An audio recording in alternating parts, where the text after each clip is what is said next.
제가 라디오를 듣는데 그 아나운서가 이런 말을 해요. 우리나라는 우리라는 그 민족의 중심성이 있는 나라다라고 말하면서 나 자신을 강조하는 나라들이 많이 있는데 크게 전 세계는 민족성을 우리라는 민족성을 강조하는 나라가 있고 나 자신을 강조하는 나라가 있다라고 이야기하는데 이게 이런 말입니다. 우리나라 같은 경우 누구를 초대할 때 보통 이렇게 말합니다. 내 집에 올래? 이렇게 얘기하지 않고 우리 집에 올래? 이렇게 말한다는 거예요. 그래서 보통 이제 내 집에 올래가 어떻게 보면 더 맞을 수가 있는데 우리 집에 올래? 이게 이제 그냥 그렇게 많이 사용을 한다는 거죠. 반면에 유럽이나 미국에서는 주로 그냥 내 집에 올래? 이렇게 말을 한다는 겁니다. 이 표현 방식의 차이예요. 개인차를 넘어서 민족성도 그와 같다고 합니다. 내 중심의 민족성, 우리 중심의 민족성으로 확연히 나뉜다는 거예요. 그래서 우리나라처럼 나보다 우리를 더 인식하는 나라가 많지는 않고 어쨌건 가족 공동체를 중시 여기기 때문에 우리라는 개념이 아예 우리의 어떤 그 민족성에 대변돼 있다라고 이제 볼 수가 있죠. 근데 서양에서처럼 우리보다 나를 중시하는 것이 가족 공동체를 좀 덜 생각한다. 그래서 그런 것은 아니라고 해요. 그냥 표현의 방식입니다. 우리나 나나 다 같은 말이라는 거예요. 여기에 포함되어 있는 것은 똑같이 나를 포함한 가족 공동체의 의미가 담겨져 있다는 거죠. 그래서 결국 나나 우리나 다 같은 나와 가족을 중시 여기지만 말의 표현이 좀 다르다라는 것이에요. 교회적으로 볼 때요, 우리는 어떤 마음으로 이 자리에 앉아 있을까? 어떤 마음으로 교회에 올까? 한번 생각해 보셨으면 좋겠습니다. 같은 말이라도, 같은 의미라도 나 중심이 아니라 교회는 우리 중심으로 대변돼야 된다고 생각을 합니다. 그래서 우리 중심의 교회로 우리가 신앙생활을 하는 것이 성경의 원리에도 맞아요. 그래서 주님께서 말씀하신 복음 전파의 대상이 나라는 개념도 포함되지만 모든 민족이라는 그런 개념에 우리가 더 중심을 둬야 되는 거죠. 그래서 나 중심이 아닌 우리 중심의 사명, 이것이 교회의 신앙생활하는 그런 본 모습이라고 생각합니다. 그게 교회 공동체라고 하잖아요. 우리라는 공동체. 그래서 우리 기쁨의 교회는 이런 우리라는 개념의 우리 공동체의 개념을 가지고 나갈 수 있었으면 좋겠습니다. 지금 요한복음을 시작한 지가 이제 올해 1월 달부터 시작을 해서 벌써 이제 1년 가까이 다 왔습니다. 그래서 이제 11장까지 왔어요. 계속해서 이 말씀을 살펴보고 있는데 지난주에 11장 말씀에 이어서 오늘 이어서 계속 말씀을 보겠습니다. 믿음을 가지라, 믿는 자가 되라, 아는 것에 머물지 말라 하는 것이 오늘의 주요 핵심 메시지라고 생각을 합니다. 그래서 오늘 마리아라는 한 인물을 통해서 그 마리아를 통해서 마음속의 행동의 변화에 대해서 우리가 한번 생각해보고 우리 신앙에 대입해보길 원합니다. 이 마르다라는 그 사람, 여인의 이름은 그냥 말 그대로 여주인이라는 이름의 뜻을 가지고 있습니다. 숙녀라는 뜻의 그 이름의 뜻이 그렇다고 합니다. 마르다는 베다니 출신이고 마리아가 그 언니죠. 마리아의 언니가 마르다입니다. 그래서 죽었다 살아난 나사로의 누이였습니다. 성경을 보면 마리아와 마르다는 한 집안의 자매였지만 우리도 이제 일상 삶에서 사람들 성격 다 틀리잖아요. 근데 마리아와 마르다 역시도 성격이나 성향이 많이 달랐다는 것을 우리가 성경을 통해서 알 수 있어요. 그 마리아는 자기가 원하는 어떤 한 가지 일에 집중하는 성향인 반면에 마르다는 어떻습니까? 굉장히 일 중심적이에요. 그래서 한마디로 일을 많이 벌리는 스타일입니다. 여러 가지 일을 벌려놓고 감당하지 못해서 고민하는 그런 스타일. 그래서 뭐 사람도 어떤 일을 벌려놓고 수습하지 못해서 이 주변 사람들을 힘들게 하는 그런 사람들이 많이 있습니다. 그와 좀 비슷한 성격이라고 보시면 될 것 같아요. 이런 내용을 확인할 수 있는 게 누가복음 10장인데 누가복음 10장을 보면 예수님께서 베다니를 지나시는데 마르다는 예수님을 얼른 영접하고 집으로 모셔요. 그래서 여러 가지 음식으로 그냥 잔치를 벌입니다. 음식을 장만해서 분주히 바쁘게 움직여요. 내가 열심히 막 하고 막 지지고 볶고 하는데 나 혼자 뛰고 있는 거예요. 근데 동생인 마리아가 옆에서 좀 도와주고 그랬으면 좋겠는데 마리아는 어떻습니까? 그냥 예수님 곁에 붙어 앉아서 예수님 말씀만 듣는 거예요. 나는 열심히 일하는데 왜 내 동생은 함께 해주지 않는가? 여기에 굉장히 화가 났던 거예요. 그래서 마르다가 누구에게 갑니까? 예수님께 가서 예수님께 이렇게 말해요. 제 동생인 마리아에게 제발 제 일 좀 도와주라. 이렇게 좀 말씀 좀 해주세요. 이렇게 말합니다. 그때 예수님은 그런 마리아의 그 상황을 본 게 아니라 마르다의 그 성품을 꿰뚫어보셨죠. 그래서 누가복음 10장 41절 말씀에 예수님은 마르다에게 이렇게 말합니다.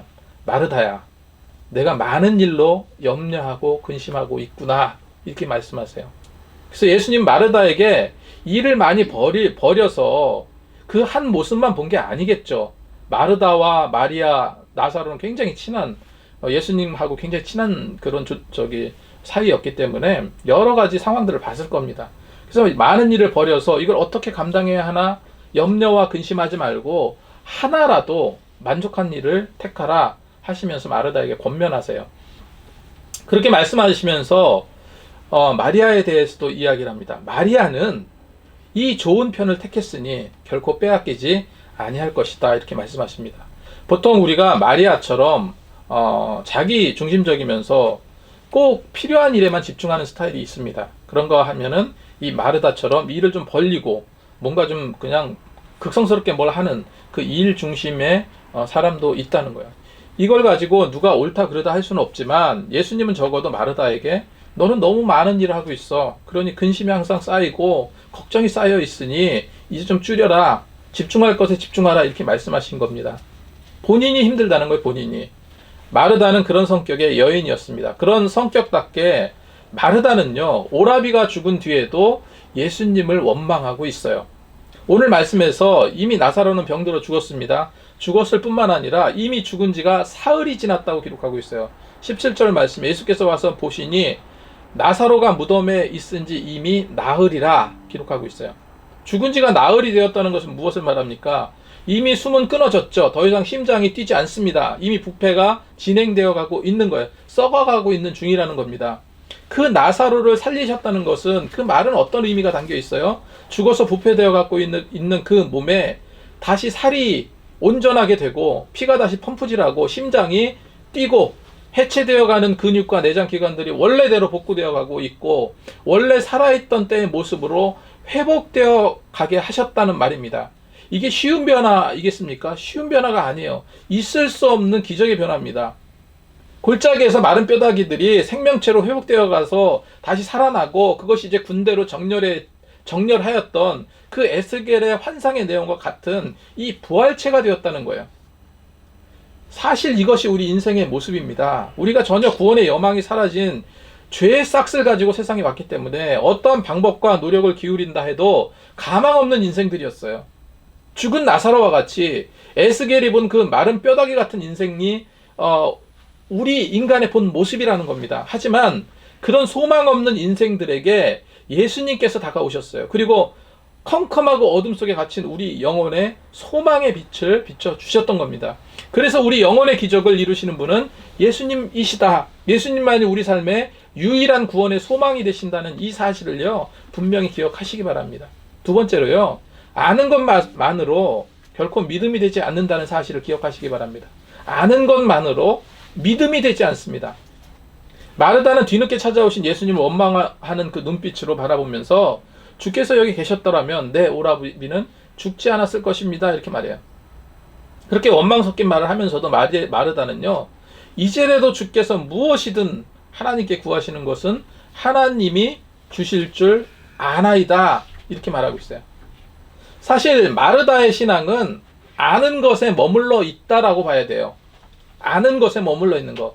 마르다는 예수님을 통해서 예수님께서 구하시는 어떤 것이라도 하나님께서 구하시기만 한다면 다 주실 줄 안다라고 했습니다. 마르다는 예수님의 능력을 안다라고 말했지 내가 확신합니다, 믿습니다 말하지 않았어요. 이 말은 예수님은 대단한 선지자로 인정을 하지만 하나님과 동등된 분이다. 모든 능력의 분께서 모든 능력은 그분 하나님께로부터 나온다는 그 사실까지는 사실은 믿고 있지 않았던 거예요. 분명 아는 것과 믿은 것은 다른 겁니다. 아는 것과 믿은 건 달라요. 아는 것은 아는 것의 체계를 흔히 우리는 뭐라고 말해요? 지식이라고 말합니다. 지식적으로만 아는 것은 결단코 믿음이 되게 하지 못한다는 겁니다. 능력의 하나님도 능력의 하나님을 알아도 그걸 믿지 않고 결코 하나님의 능력을 우리가 덧입지 못한다는 말이에요. 마르다가 그렇다는 거예요. 그래서 예수님을 나의 구주, 참 하나님, 참 메시아로 인정하고 믿는 것이 아니라 능력 있는 선지자 정도로만 알았고 고백했다는 거예요. 내가 끊임없이 아는 것에 집착해서 진리를 쫓아가는 노력만 한다면 아는 지식은 곧 믿는 믿음으로 변모될 수 있을까요? 그럴 수 없습니다. 제가 가수 박진영에 대해서 자주 말씀을 드렸어요. 제가 오늘 또 이제 박진영에 대해서 자주 좀 말씀을 드리려고 하는데, 지금 첫열매들이라는 그런 어떤 교회 같아요. 교회 공동체를 만들고 거기서 말씀도 전하고 그냥 목회를 하고 있는 것 같습니다. 거듭났다고 말했기 때문에 이전에 이제 박진영이 어땠습니까? 아는 것에 집착했어요. 아는 것에.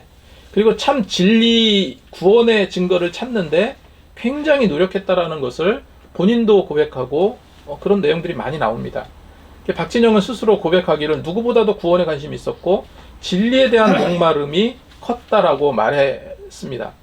그리고 예수님이 정말 구원자인가, 정말 구원의 확신을 갖고 싶다라고 말을 했어요. 그 진리에 대한 목마름이 워낙 커가지고 어떻게 해서든지 내가 확인해보고 알아보고 또 배워도 보고 해서 믿을 만한 가치가 있는가 결정을 하겠다고 얘기를 했었습니다. 그래서 저는 그 처음부터 그 가수 박진영을 봐왔거든요. 그러기 위해서 정말로 무수한 책들을 읽었고 유명한 종교 지도자들을 만나서 가르침도 받았다라고 고백을 합니다. 그래서 박진영은 예수님이 정말 메시아인지 구원자인지 확인하고 싶어서 오랫동안 이스라엘 여행도 했었죠. 그 여행하면서 예수님의 그 역사적인 고증을 일일이 목도하면서 점차로, 그때는 이스라엘에서 가가지고요 방에 틀어박혀서 그냥 성경만 봤대요. 성경만. 그리고 점차적으로 확신을 갖게 되었다라는 고백을 합니다. 그렇게 영적인 방황이 끝나고 진리에 대한 탐구를 통해서 드디어 구원의 확신을 갖게 되었다라고 고백을 했어요. 저는 이 박진영의 이 입술의 고백이 사실이라고 저는 믿습니다. 그래서 귀하다고 생각을 합니다. 그런데 좀 아쉬운 게 있어요. 뭐냐면 그가 정말로 거듭났다면 작더라도 조금 건전한 교회 목회자의 지도를 받으면서 교회 공동체들과 교제도 하면서 열심히 신앙생활하는 모습을 보여줬으면 더 좋았겠다라는 생각, 그런 아쉬움이 있습니다. 그저 받은 은혜가 커서 정말 주체할 수 없는 그 열정이 성경 공부의 동기가 된다면 이것은 어찌 보면 위험한 일일 수도 있어요. 열정도 은혜도 영적인 감성도 성경의 기준의 잣대를 벗어날 수 없고 벗어나서도 안 됩니다. 물론 박진영 씨는 정말로 해박한 성경 지식을 가지고 있습니다. 어떤 질문도 성경으로 탁탁탁 이렇게 막아내더라고요.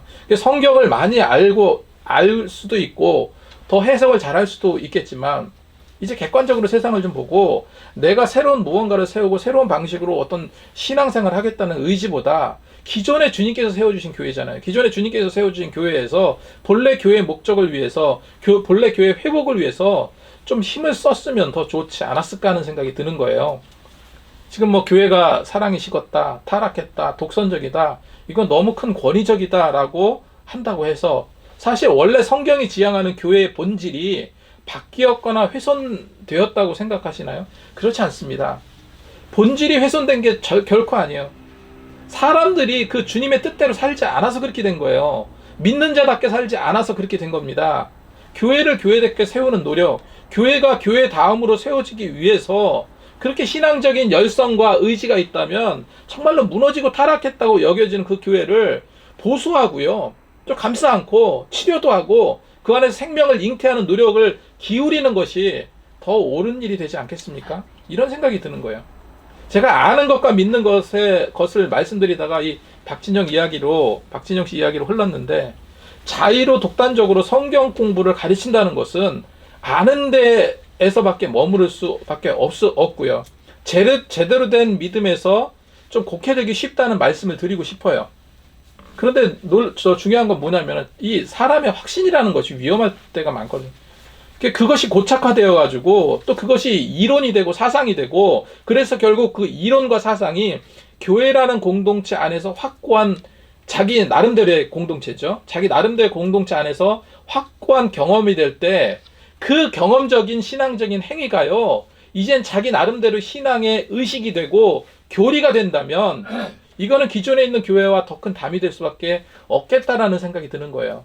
물론 박진영 씨는 많은 목사님들과 이 교리적으로 편식하지 않기 위해서 신학적인 교류를 끊임없이 한다고 이렇게 말하긴 했습니다. 아무튼 중요한 것이 무엇입니까? 우리 신앙은 결코 배우는 것, 아는 것에서 멈춰서선 안 된다 하는 거예요. 아는 것과 배우는 것은 반드시 믿음으로 흡수돼야 돼요. 그래서 배움이 올바르지 않아서 소화 불량이 걸린다면은 믿음의 성장은 기대할 수 없는 겁니다. 그리고 또 한 가지요. 박진영 씨가 정말 거듭난 자라면, 믿고 구원의 확신을 가지고 있다면 결코 비겁하게 행동하거나 옳지 않은 것들을 사업을 하는 사업가라는 구실 때문에 적당히 타협해서도 안 될 거라고 저는 생각을 해요. 정말로 그의 고백이 맞는다면. 신앙은 감히 인간이 평가하는 것은 아닙니다. 하지만 이 박진영 씨는 대단한 공인이잖아요. 그래서 사실 평가가 아니라 신앙적인 검증은 계속 되어질 거예요. 계속. 지금도 마찬가지지만. 진정한 회심은 어디에서도 당당해야 돼요. 어디에서도 당당해야 됩니다. 제가 이런 이야기를 꺼낸 이유가 있겠죠. 이번에 박진영 씨가 그루브백이라는 신곡을 발표했는데 굉장히 대단합니다.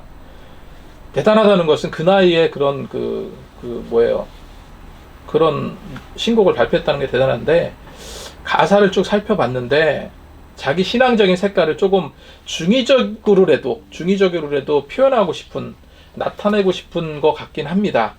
아무튼 조금 더 신앙적이 아니래도, 여러 가지 신앙적인 모습이 아니래도 좀 더 아름답고 감동적인 그런 믿음의 표현들이 좀 많았으면 좋겠다는 생각이 들어요.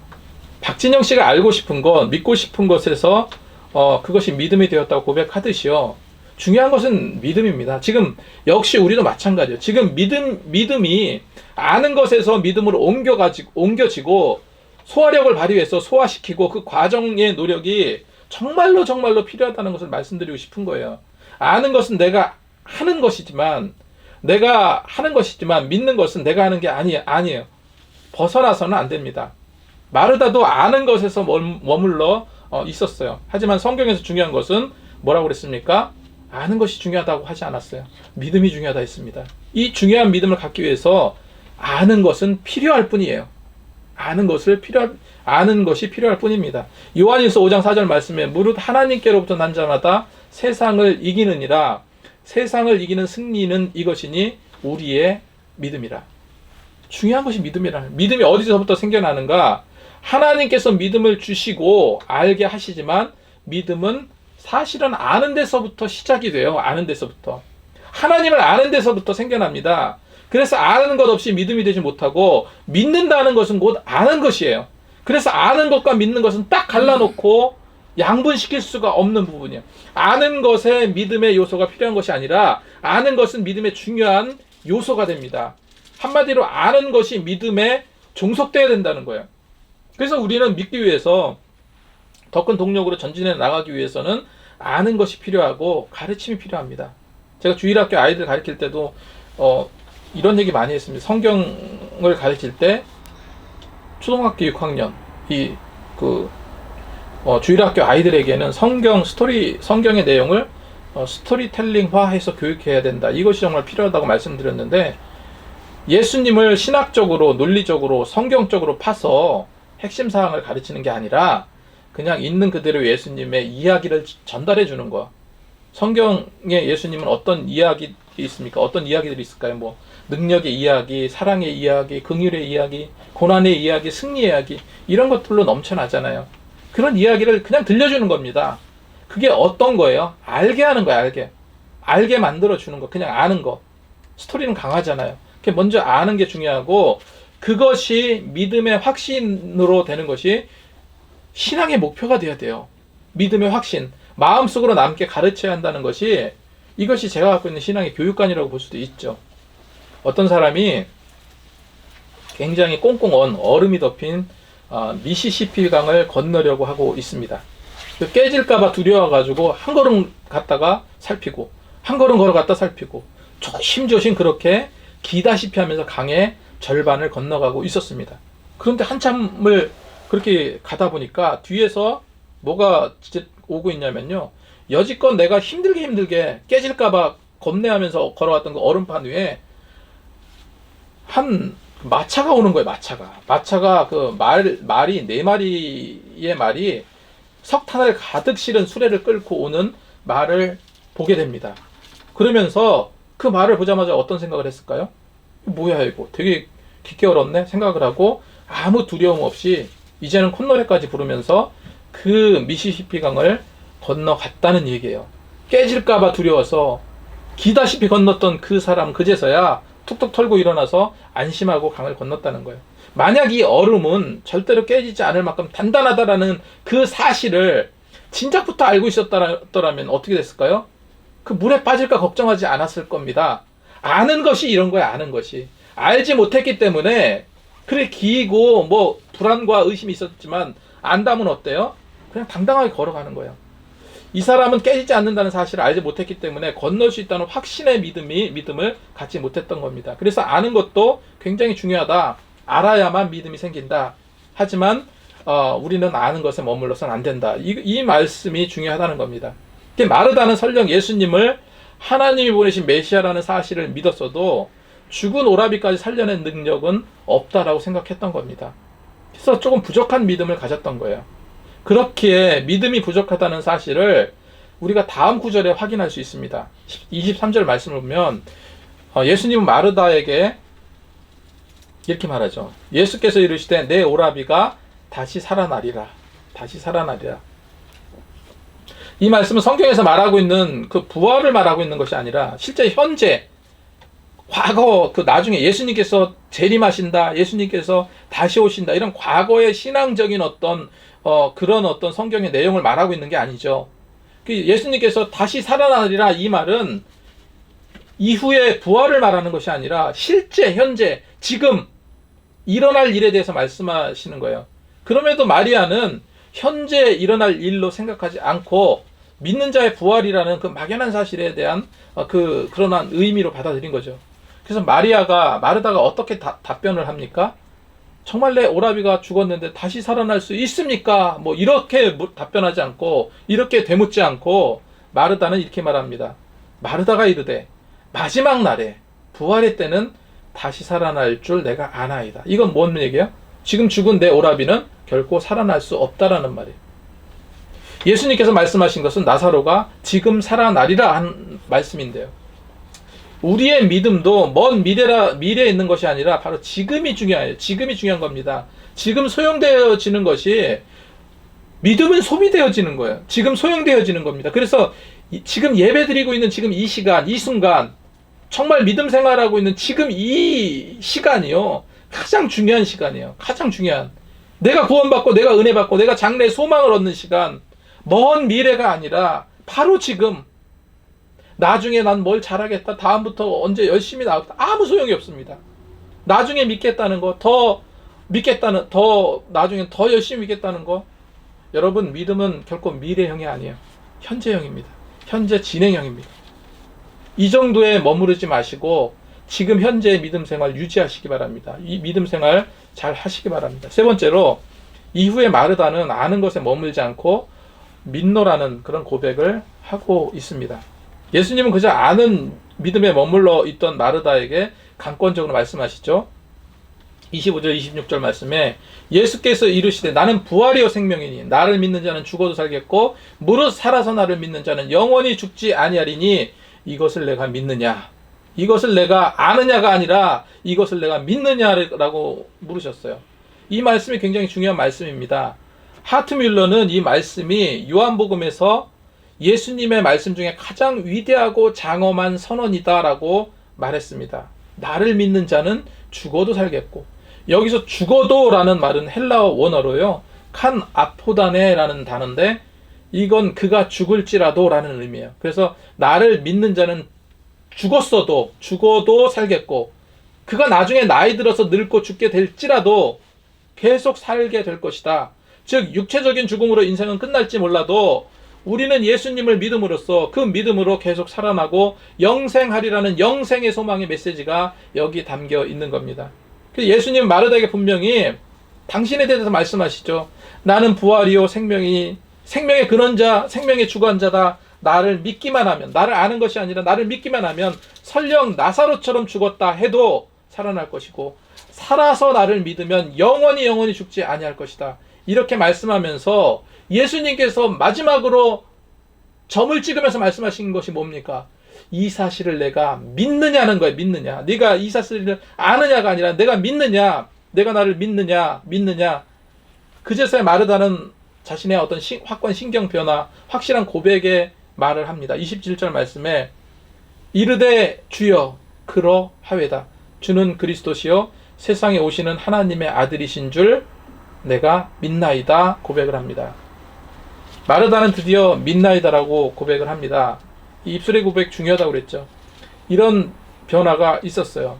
이제는 예수님을 선지자쯤으로 여기지 않고 이젠 예수님을 완벽한 구원자, 생명의 주관자, 죽음도 이겨내실 정말로 승리의 메시아임을 믿게 되었던 거예요.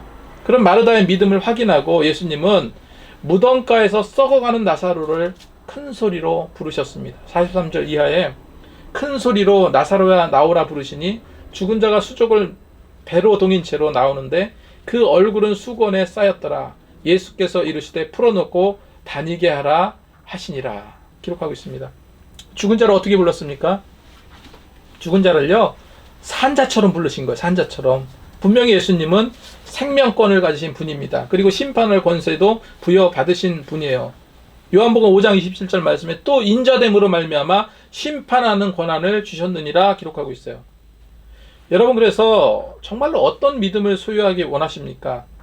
하나님을 아는 지식에만 머물지 말고 그냥 습관적인 신앙생활, 습관적인 어떤 그런 의식에만 쌓여 있지 마시고 정말로 하나님께서 원하시는 그 믿음으로 승화되시기 바랍니다. 승화되어서 매진하셨으면 좋겠습니다.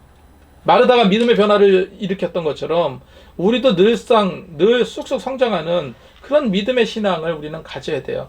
분명 주님은 그런 우리의 노력을 지켜보고 계십니다. 그런 노력의 고백을 기뻐 받으시는 분이에요. 그래서 열심히 앞으로 이제 성경 공부도 좀 저부터도 이제 많이 좀 배워야 되겠지만 열심히 성경 공부도 많이 하고 말씀도 많이 읽고 또 개인적으로 이제 묵상의 시간도 많이 가지시고요. 기도하시면서 내 믿음의 견고한 반석 위에 나를 세울 수 있는 노력을 했으면 좋겠어요. 그래서 지식적인 알의 열심을 통해서 그 믿음의 행동을 통해서 하나님께서 더 견고하고 풍성한 믿음으로 이끌어질 줄로 믿습니다. 그런데 33절에서 35절 말씀에 한 가지 예수님의 그 감정 변화를 우리가 살펴볼 필요가 있어요. 33절에 예수께서 그가 우는 것과 또 함께 온 유대인들이 우는 것을 보시고 심령이 비통히 여기시고 불쌍히 여기사 이르시되 그를 어디에 두었느냐 이르시되 주여 와서 보옵소서 하니 예수께서 눈물을 흘리시더라. 제가 생각할 때 예수님은 굉장히 감성적이신 분이셨던 것 같아요. 굉장히 비통히 여기셨다라고 말씀하십니다. 비통히 여기셨다는 것은 슬퍼하신다는 뜻이죠. 그 우는 자들을 동정하는 동정하는 체휼의 그 슬픔인 거예요. 그런 통분으로 35절에 눈물을 흘리시더라. 제가 이 성경을 지난주에도 말씀드렸지만 깊이 묵상하고 여러 각도로 생각해 보는 게 중요하다고 말씀드렸는데 왜 눈물까지 흘리셨을까? 왜 눈물까지 흘리셨다는 내용을 굳이 성경에 기록했을까? 이런 생각도 해보게 돼요. 물론 아까 처음에 말씀드렸던 것처럼 이 나사로 가족과 예수님은 성경상으로 봐도 굉장히 친했던 친한 그런 관계였죠. 그랬는데 그 죽음 때문에 그랬을까? 물론 그것도 포함되지만 하지만 예수님께서 눈물을 흘리신 것은 굉장히 복합적이라고 생각을 합니다. 예수님께서 눈물을 흘리신 이유는 당신에 대한 세상 사람들의 그 불신앙 때문이었다고 저는 봐요. 그래서 예수님을 존경하는 마리아와 마르다 같은 이들도 있었지만 유대인들은 잘 받아들이지 않았잖아요. 돌로 치려고 했고 죽이려고 했고 그래서 예수님께서 피하시기도 하고 이런 모습들 여러 가지 생각을 하셨을 거예요. 그래서 이들은 편견과 고집으로 예수님을 굉장히 냉혹한 잣대로 칼질을 해댔습니다. 그런 저들의 행동은 그대로 주님의 가슴에 송곳이 되어서 꽂혔을 거예요. 그런 아픔이 있었을 겁니다. 마리아는 결국 아는 것에 머물지 않고 온전한 믿음의 사람이 되었습니다. 마찬가지로 우리도 아는 것에서 머무르지 말고 정말로 그 차원을 넘어서 하나님께서 원하시는 믿음, 하나님께서 요구하시는 믿음, 정말로 죽음까지 불사한, 정말로 어떠한 고난과 역경과 어려움이 우리에게 엄습해 올지라도 그 모든 것을 물리칠 수 있는 그 놀라운 그 은혜를 우리가 소유했으면 좋겠습니다. 그래서 정말로 온전한 믿음으로 나날이 변화되어서 늘 승리의 삶을 사시는 저와 여러분이 되시기 바랍니다. 기도하겠습니다.